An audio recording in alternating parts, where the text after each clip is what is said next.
I think law enforcement fully understands and has understood for some time the distrust that exists in the African American community toward the criminal justice system.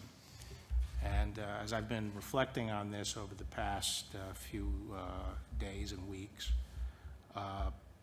it struck me that for most of our history, in fact, maybe just up to 60 years ago, the law was explicitly discriminatory and did not provide equal protection. It's only been since the early 60s that our law has actually provided equal protection to African Americans. And what we've had over the past 50 years or so is reform of our institutions so that they reflect those values, the values upon which our country was founded. And some institutions, such as the military, have done an excellent job of reforming.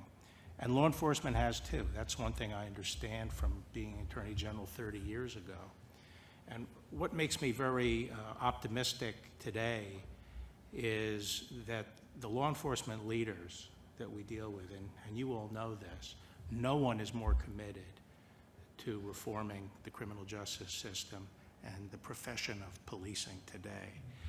And there hasn't been a president recently who has been more committed. He didn't require the crisis we have today to get started with the First Step Act and with establishing a commission which has been looking at the very issues we're dealing with today. And I know there's a lot of interest among police leaders for clarity and guidance on the use of force and some of the issues you were just talking about, Sheriff.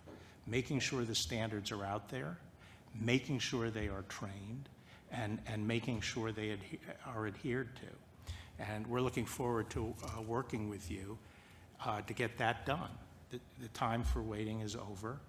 It's now incumbent on us to bring good out of bad. And we can do it, and the commitment is there in law enforcement to do it, so let's get it done. Finally, just let me say that the other aspect of this is the rule of law and the need for law and order. Above the Department of Justice's main entrance is the Latin phrase that from law and order, everything else comes. It's the foundation of civilization. And we have to make sure, it's our responsibility to make sure that our country is ruled by law and not by violence. Thank you, Bill. Well said. Thank you very much.